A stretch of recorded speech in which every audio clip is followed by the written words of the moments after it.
Okay, so I want to pivot a little bit and get your thoughts on some geopolitical events right now. I know you cover the Chinese economy in great detail. It's a hot point of debate on my channel, the true strength of the Chinese economy. How real is the competition threat from the Chinese in terms of global power balance against the United States?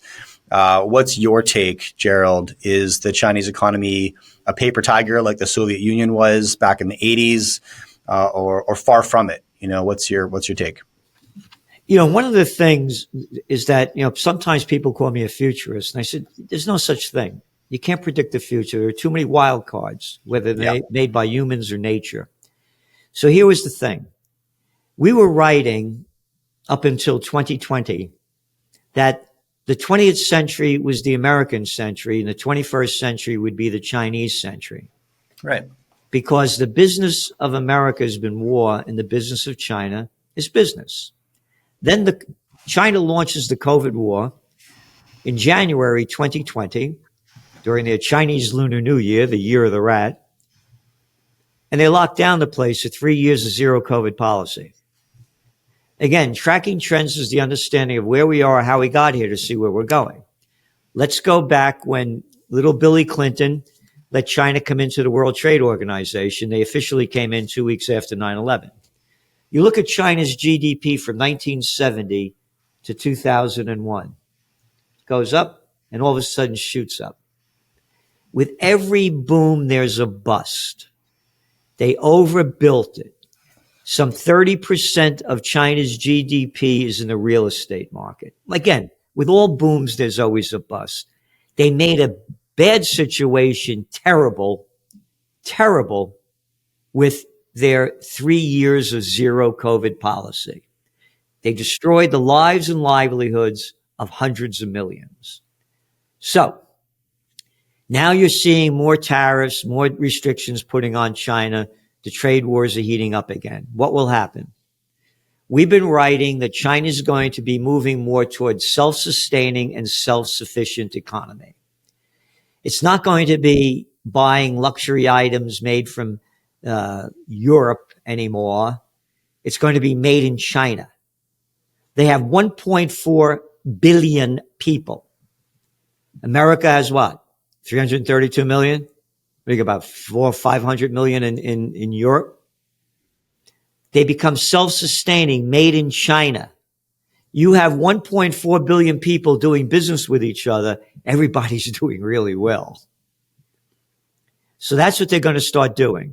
And they're going to keep, of course, their Belt and Road Initiative. They're going to keep expanding in emerging countries. Because that's the one, that's the one, if there was a pushback to that, which is kind of a return to like 18th century Chinese empire, they were very isolationist and very wealthy, right?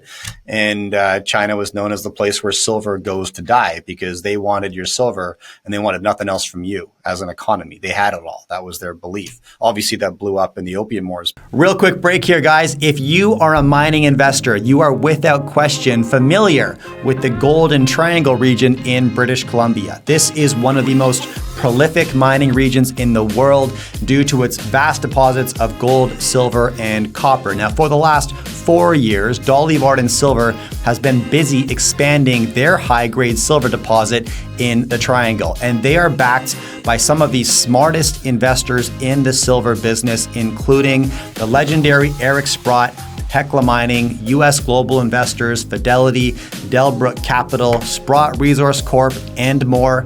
If you are curious why the smartest money in the silver business is cozying up to Dolly Varden Silver, then hit the link beneath this video.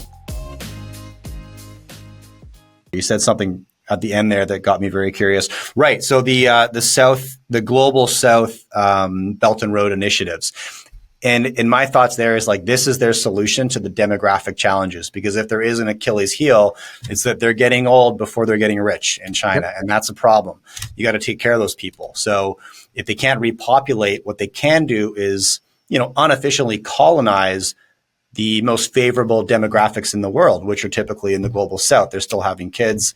The populations are young. Is that how you see that? Is that Is that one of the core motivations behind the Belt and Road initiatives, or what's your take, Gerald? People talk about the population decline. They got 1.4 billion people. Go back 100 years ago. Would they have about 500,000? Sure. They got a lot of people there.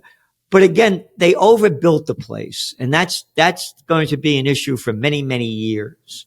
But again, they're going to be more and more self-sustaining, and they're going to keep opening up new marketplaces and doing business.